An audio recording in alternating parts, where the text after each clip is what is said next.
السلام.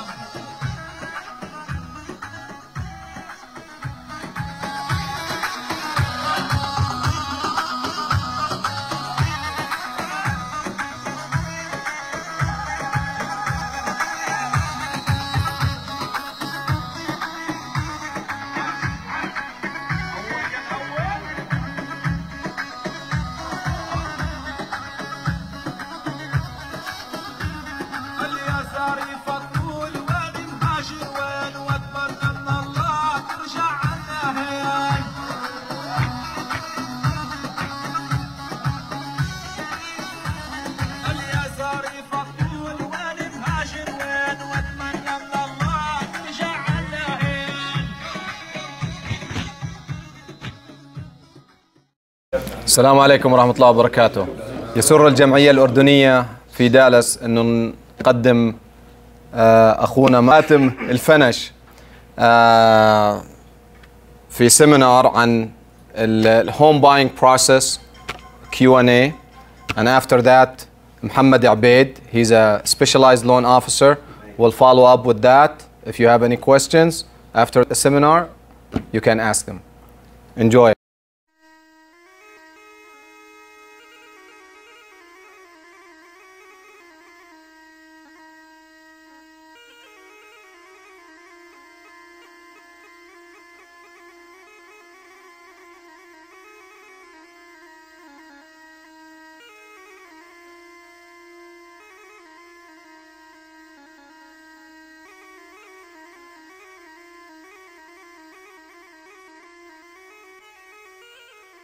السلام عليكم شباب. الله يعطيكم العافية والله. بالأول مين who's a homeowner? Okay, we have. Okay, most of you homeowners. I'm sure I know you're a homeowner. Okay. I think if you owned a home, you know a lot of the process. Some of it is still probably you didn't understand what it was going on, but you got the house, you got the keys. So that's what matters really the most, right? You're getting the house and you're in your house now. The process is really, really simple. It did get a little bit tight in the last probably 10 years. Since 2008, if you lived it through 2008, you had a home, you were worried about it, what's going to happen, then the crash and all that stuff. So most of you survived it, alhamdulillah. But since then, there's a lot of rules changed on buying process, loan process, a lot of processes has changed. It's more tight, more controlled, and there's a lot of regulations that came out that controlled the whole process of buying a house, with more encouragement of buying a house. So you remember at the Obama administration, there was $10,000 if you buy a house and credits and so on. Now the housing market is boomed, as you know. A lot of you houses, whoever owned a house before 2014, cashed in really well now. I mean, most of you probably, if not double the price, it's pretty close to it. Now, people since then, they've been thinking about housing, and everybody look at it is, you know, that's the biggest investment. And to be in the United States, everybody's dream is to own a house in the United States. So a lot of it comes from that, and everybody they had in their mind is to own a house. You know, owning a house, as you all know, does create a lot of stuff. You know, from stability for the family, stability for yourself. You go to your home, you know you're comfortable, you not have to worry about a landlord or paying rent or anything else. Yeah, you have mortgage to pay, but you know at the end, you kind of cashing some of it back to yourself. It's what they call it is a forced way of saving for the future. So, you know, think about it, 20, 15 years, whenever it takes you time to pay your house, all that you have in there, equity is you could cash it in. Some people do retirement through that, some people do the way to save, and some people end up taking equity for college, you know, sending their kids to college or so on. The process from A to Z, it really starts with a phone call to two people when you're buying a house. One of them is your real estate agent, who's going to tell you to make the second call to your lender. And that's when you started, and that's pretty much what you need to do to begin with. Everything else, it's get handled, most of it, by your agent and your lender. The first thing you want to do, let's go through buying a house first, and we could talk about selling a house if you're in the market for that. Buying a house is, there's a lot of things you need to look at. First of all, you're going to need to get the budget from the lender, how much loan you could afford. And that is the key to what you really want to do. You don't want to stretch yourself too thin. And the parameters that in place right now is to help you to stay within budget. So Muhammad here, we could talk about it more of the loans between conventional FHA, VA, USDA, and cash, right? And what's the difference between them and how you could maximize either your loan or you maximize on your budget. Once that's done, you have a number on your mind, what you want to do, how much you could afford, factoring in your down payment, whatever down payment you want to put in there, and that is, it starts from 3% and goes up to whatever you want to put in there, depending on the loan you take. The process from that point is really looking for a house. And you have to narrow down, I have a sheet there if you want to use it, to how to narrow it down to a house or the area you want to live in. Of course, you want to look at, everybody is different. So people look at the schools first, some people look at, you know, what area for transportation purposes, close to the airport or close to the highways or close to churches, masjid, Sarah Bakery, whatever you want to look at. From that point, you're going to look at, you know, what size of house you want to look at. How big is your family? You know, things that you need to consider in mind. I know it's basic, but you will not believe how many people jump into a house because they think that's the house, and then 2 or 3 years later they look, that's too big or too small for me. And then they start the process of selling the house, and by that time they learn some kind of lesson that they need to look at for the next house. So what I'm trying to do is to help you, you know, think about these things when you're looking for a house to live in. It's different when you're looking for a house for investment. We could go through some of the high points on that one. But what you're looking at, you know, 2-story, 1-story. There's people who have knee problems. It's not an easy thing to go upstairs or downstairs all the time. Some people, okay, we have kids, I don't mind them upstairs, but I need a master bedroom downstairs. And the same token you're gonna look at is, you know, 4, 5, 6, 7 years from now, if I want to sell the house, how marketable is this house? Can I sell it easy or not? Why is there some houses sit on the market for 6, 8 months? I have 2 call me this week. Well, my house has been on the market for 7 months and could not sell. So I look at the house, one of the issues is, one of them had all the bedrooms upstairs. Okay, that's limiting about 50% of your customers. So you're gonna look at having a master bedroom downstairs is, for a 2-story house, is a key. It makes it sells a lot faster than no bedrooms downstairs. Living area. A lot of people, you know, families especially, they need living space. Culturally, some of them be separating, you know, 2 living areas, 2 dining rooms, 1 dining, could be anything you want. I mean, it depends on your lifestyle, but these things you're gonna think about them and keep it in mind when you're doing it. Once you scratch down all the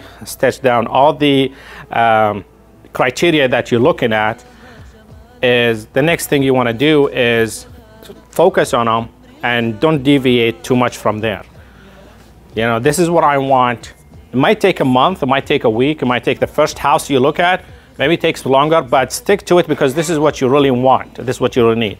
Yeah, sometimes, you know, instead of 5 bedrooms, you could settle for 4 bedrooms, but is that what you really could live with minimum? That's what you need.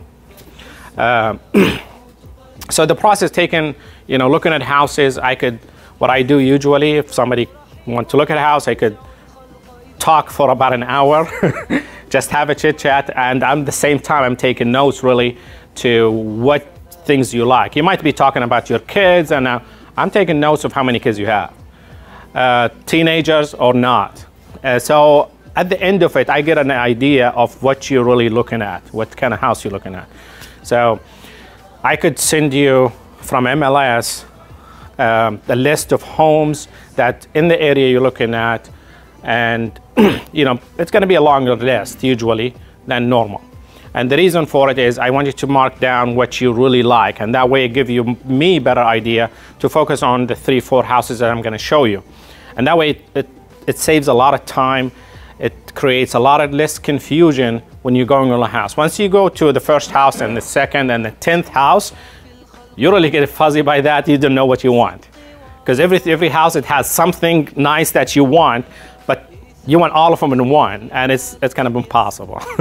So focus on what you really need, and I could direct that to help you keep the focus on what you really want.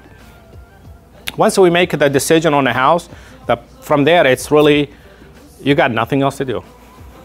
You're probably wondering what's going on, why nobody calling me, nobody doing anything. But the reality is everybody is working on your contract, you're working on your loan from the back end.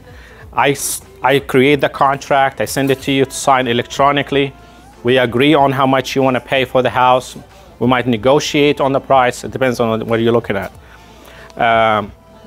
Then we send it up to the title company. If it's, if we made a contract and they accepted the offer, it goes to the title company with the lender, they do the appraiser. And then what you want to do in that period of time, you get an option period, usually 5 to 7 days. During that time, the reason for it, you're paying $100 for that, to get that 5 days. And during that time, you could change your mind, you walk out, you lose nothing but the $100. You could go to the house again and show it to your father and uncle and mother-in-law, whatever you want, to make sure that's the house you want. And during that time, you have to get the inspection. I highly recommend the inspection. Even if you're good at checking the houses, and if you are in remodeling and you know everything about the houses, it's always a good idea to get somebody certified to do it, because they look at things, they always kind of be pointing out things that you probably missed. And that helps with the process going forward, because some of the stuff, the items that come up, it might be a foundation issue. And you want to know about that, because that we could negotiate, either they fix it or they credit you for it. Maybe the air conditioning is pretty old, so we can negotiate on that. That's going to drop some stuff for the price. Could be a leakage somewhere in the plumbing, you never know. So there's a lot of things that you can't see that will show up, and you want to be aware of them. A plumbing job, if it's under the house, it's not cheap. You're talking about a lot of money. It could be anywhere from $3,000 to $25,000. So that you want to be aware of that stuff. Foundation could be anywhere. If you ever had a house in Texas, there is 2 houses in Texas. One of them got the foundation fixed, the other one is going to be fixed. So there's nothing else. I mean, that's it. I don't know why everybody tells you that the soil and everything else, but that's the way it is. So if you're going to a house and it needs foundation now, have the seller sell it, fix it before you walk in. Get the lifetime warranty on that section. After the option period, it's pretty easy from there. All you have to do is wait for the lender to get the appraisal. If the appraisal matches the offer or more, it's good for you. If it's less than what the offer is, we can renegotiate that, how much you really like the house. If you really like the house to the point where you could willing to pay the extra $5,000, $10,000 extra, that's up to you. But if the house comes to, $200,000 and your contract is $210,000, yeah, we could most likely negotiate somewhere down. Or if the seller is not willing to negotiate and you want the house, we'll probably meet halfway somewhere, but we have to negotiate that. After that is like what Muhammad is commits sometimes to 14 days of closing from the time he gets it. 14 days, you get the keys to your house. Now, there's a lot of process in the middle, there's a communication, but I gave you a short end of it. This is really the roadmap to it. But now you want to look at a house, for example, to invest in as an investment, second home, rental. there's other things you look at. You might take the house as is. You know, if it doesn't fix the foundation, they could give you credits for the price. You don't really need to fix the foundation right then, unless if the house is falling apart. And then gradually, 2-3 years from now, once you recover some of the costs, you could fix it. Prices on those, usually there's different ways of buying them. Some of them sell them on wholesale, some of them sell them on the market, some of them sell them by owner, but there's a lot of ways to sell for investments, and there is a lot of ways that you could fall in a trap there on a lot of things. We're just dealing with one. You know, they're selling a house, the lease. There is no lease, and the person living in there month to month, and it's just so vague. Is it month to month, or is it the lease? There is no lease. Never signed the lease. It can't be that way. So there's something fishy in that. So you got to be careful with when you're doing investments. Is be clear on that, and you know, it doesn't hurt to consult with a real estate agent or a real estate attorney. They always there to help. If you want one, I could recommend a few of them. Now, on the other token, now you have your house, and if it's a sale process, you know, 97% of the houses in the United States get sold by real estate agents. And there is a reason for that. And there is about average less than 3% get sold by owner. The rest of them is for wholesale or investment, stuff like that. But for sale by owner, unless if you really know what you're doing, you're really not getting anything. Because we could do the math for you, whatever you want to do. If you're thinking you're saving on the real estate agent commission, at the end of it, the bottom line, you could look at the numbers, it's not worth it. Whatever you're doing. Because you're going to be dropping the price down. The price you're dropping it down is basically somebody else doing all the work for you. So if you're offering a house on a $250,000 and you know it's worth $300,000, you already lost $50,000. There's a lot of people who do that. What we do when we evaluate a house is we look at the comps. We look at the latest numbers. Now, if you look at the house and you go to Zillow and evaluate the house, Zillow doesn't have the latest numbers. So what's the difference? Difference is we look at the houses, how much they actually sold in MLS. And that information is not available outside MLS. It's only available for real estate agents. And the house is offered at $250, it doesn't mean it got sold at $250. Zillow will have it at $250, but it could be $230. So, or $270. Sometimes, in some points, the houses went up. So you get the real, actual price of your house instead of an estimate. From there, you know, you do your math. The closing cost is going to be the same, whether you do it on your own or you do it through an agent. Everything else is the same. It's just the only thing that you're going to be looking at is the commission for the real estate agents, which, you know, the normal is 6%, but you could always negotiate that. Everything is open for negotiation always. With that, I just want to bring my buddy there, Mohammed, to give me a break here for a minute, and then we're going to open it for questions. I know you probably have a lot of questions, so most of the things that we talk about is really going to come through questions, and we'll be happy to help you out. Mohammed here, he is, he doesn't speak Arabic. I speak a little bit. He is going to learn how to speak Arabic. Huh? Well, you know what, is for him. And it's more, to be honest with you, it's more convenient for me to speak in English because I know I have to translate.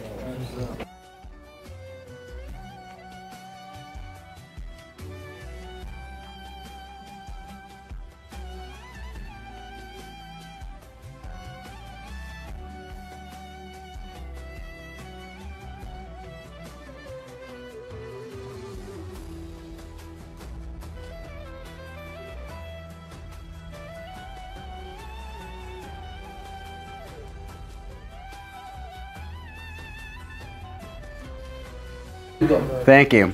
My name is Muhammad. I want to say thank you for everyone inviting me out today. Sorry. Some of y'all may know my father. My father is Jamal Obaid. I think you know my dad. I met you when I was like 8 years old. Yep. So it's good to see you again. Nice to see You haven't aged at all. Yeah, a little bit. I've been eating pretty good. I'm a loan officer. So what I do is I handle the financing aspect of the mortgage. People come to me if they need a loan to get into a home. My average turn time is 10 days. So I'm just as good as cash. So if you have a bunch of cash and you want to not use all your cash to buy a home, people come to me because I can close loans very fast. That's the benefit of using me. So I can go on and on about the mortgage process, etc. But I really just want to ask you all, what questions do you have? What concerns do you have about the housing market? I've been doing this for almost 10 years, so. What's the interest rate right now? I knew that would be the first question. You know, interest rates are right now going up. Okay, that's just the way the market is right now. For a while, before Obama, left office, they were 3.5, 3.75, 3.25. Well, after that, they've gone up quite a bit, and that's due to the economy. When the job rates are really low, rates are going to go high. So what happens is, for a while, what we saw prices going up and rates going up. Well, that's going to cause a major crash. So one has to correct itself. So what is starting to happen is that prices are starting to kind of, you would say, beginning to be steady. Beginning to be steady. They're not outrageous like they were. With that being said, rates are going up a little bit. But just like anything, the market will correct itself. America. So what's the average going right I would say average right now is 4.5 to 4.75. Wow. That's 30? That's a 30. What about 15? 15 years is not that bad. It's really not. Really? Yeah, I mean 15. If the problem is that the margins right now is that the rates are going to go up, and they're going to keep going up. It's true because they hiked it 4 times already. They're going to hike it 2 more times. Yep, we got the news. Yep. Same with the car loan. Is it possible to do you work with some of those companies that provide Islamic loans? So I actually have a contact. His name is Mohammed Kaiser. I personally don't know a lot about them to comment on them, and I don't like talking about things that I'm not an expert in. But if you want to go that route, I do have a contact that I can be more than gladly refer it to you. What I always tell my Muslim brothers is do your due diligence, compare them side by side, and see which one benefits you. So I think that's the fairest thing to say. I will never say don't go and not check it out. So, question. What's the requirement for a new kid to buy a new house? I mean, like... It's really good. 21 years old, he just graduate or just working? It's really good, actually. You want to buy a house? It's 3%. If he doesn't have the money to put down, we can help him with a down payment assistance. You can help him. Yeah. Now, though down... What you required from him? How much income you require from him? Oh yeah, that's the income. Depends on the process. It depends. I mean, it depends. It really Depends does. on the The ratios are not as high. You don't have to make a lot of money. You don't have to make You don't have to make a lot of money. I've gotten people approved where they make, 35 grand a year. Okay. So we can work around with something. In the last 4 or 5 years, the price of the houses went up about 20-30%.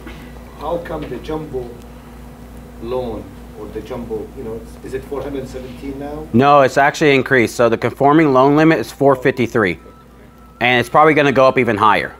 It should. Yeah. Because, before you used to get like a really, really nice house for 400 or 500, but right now all the prices went up. Exactly. So the conforming loan limit is at 453 now. And how much is the interest rate for that? For average Or jumbo loan? jumbo, if you go through a lender like Bank of America, let's just say you're a top tier 1 client of Bank of America, you got pretty good assets with them.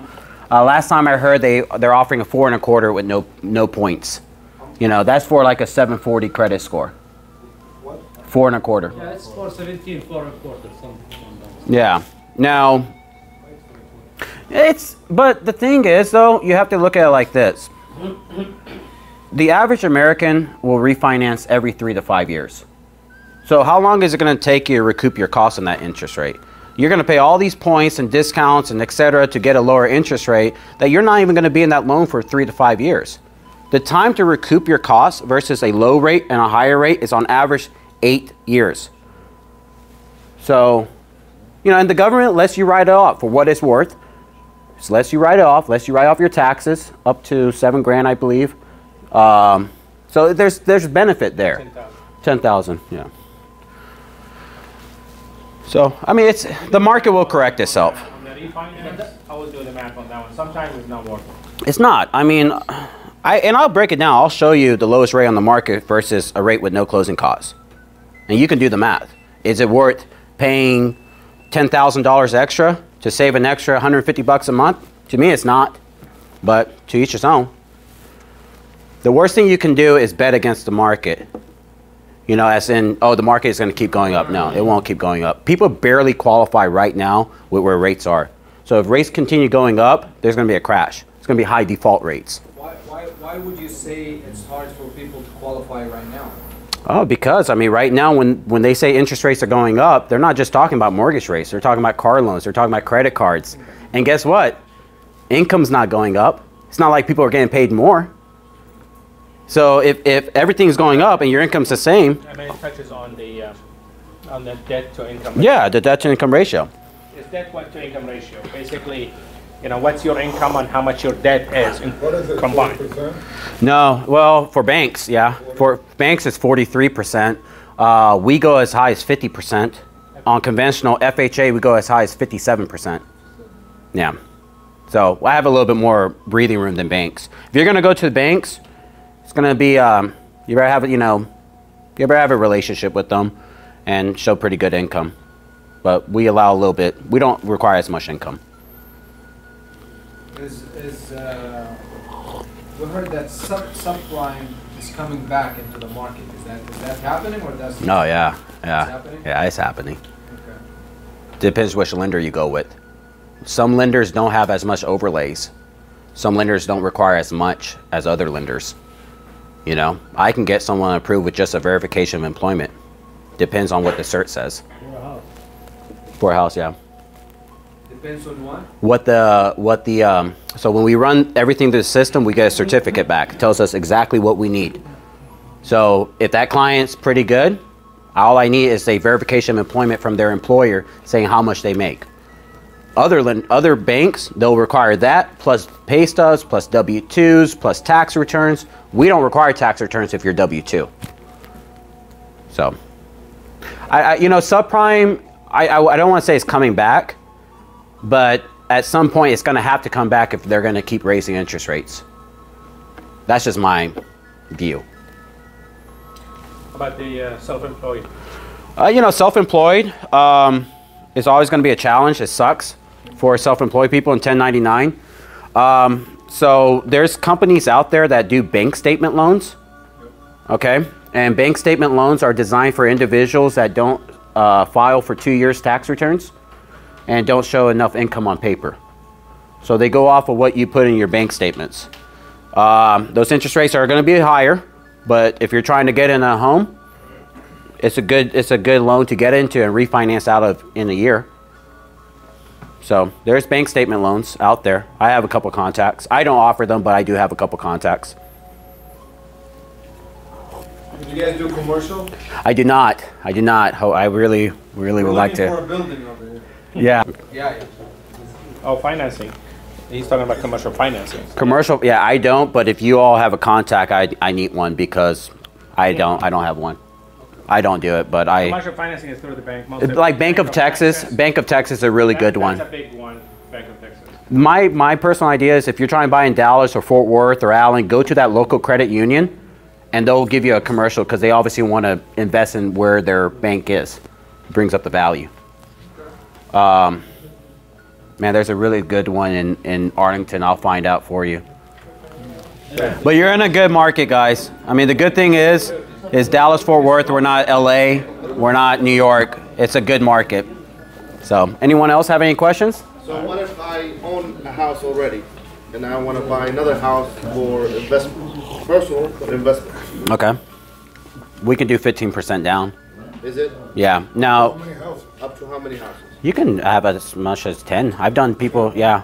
So 10%. I mean, actually, I did one last year for someone that had 40. To the 10th one is 50% down. Yeah. What's the ratio now? What's the rate? Depends. Yeah. Yeah. 7%. we'll have to go in and calculate your rental income. It's a long process, but I'll do it. It takes me about a day. What is your rate on 15% down on investment? Is it the same as regular your resident? It's an investment property. It'll be a little bit higher. It's going to be a little bit higher. Am I right? Yeah, it's going to be a little bit higher. Yeah, that's what I thought. Investments are about 0.5% higher. That's not bad though, 0.5%. So if How you about, get 4.5. how about if you rent the house out? Do they consider that as an income?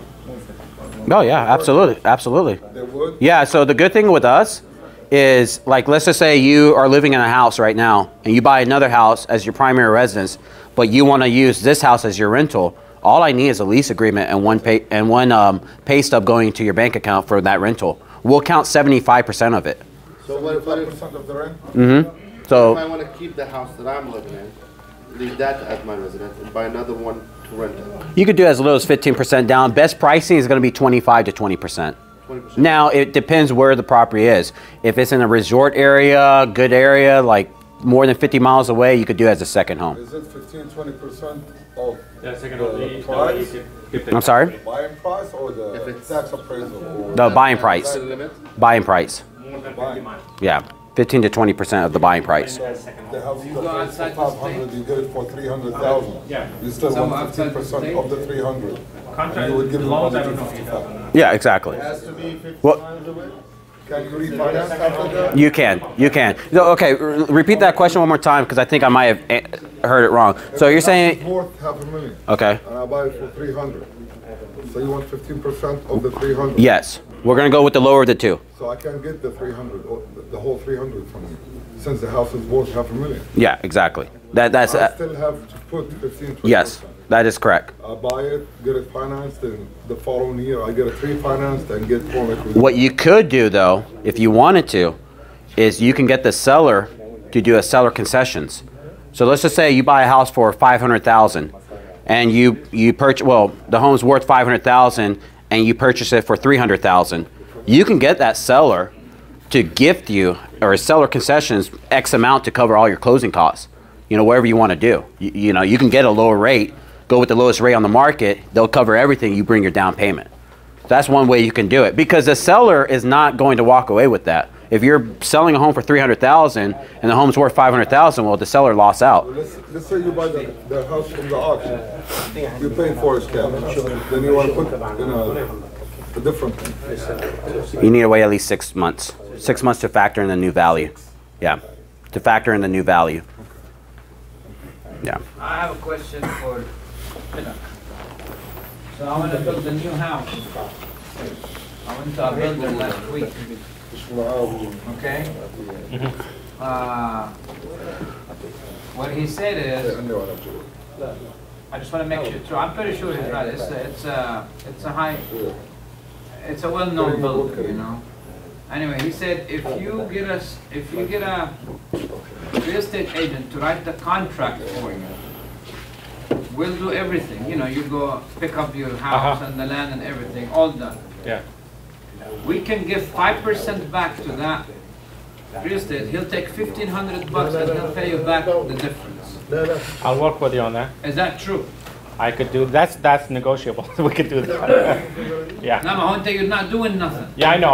I know what you're talking I'm gonna do about. all the legwork. We do that. Yes, I know what you're Because talking I about. want to get that money back. Because they It's give basically to the what it realtor, is. But they don't give it Yeah. to the customer. It's Yeah. crazy. What they're doing is they the commission they're paying for the agent is giving it. The agent will turn around and give it to you as credit. Exactly. Yeah, I know what you're talking about. Okay. Yeah, I'll work with you. It's true though, right? Yeah. Okay. I mean, yeah, we could do it. Yes, If you're sir. gonna buy a house for yourself, what area in Dallas Fort Worth area you will go to? I'll stay away from the tolls. You know what? That's a tough question, but Richardson, I like Richardson a lot, but it's overpriced for the houses you get in it. I live in Rockwall. I hated it in the beginning, but now I really like it because the houses went really good. Don't worry, sorry, All right. Beth.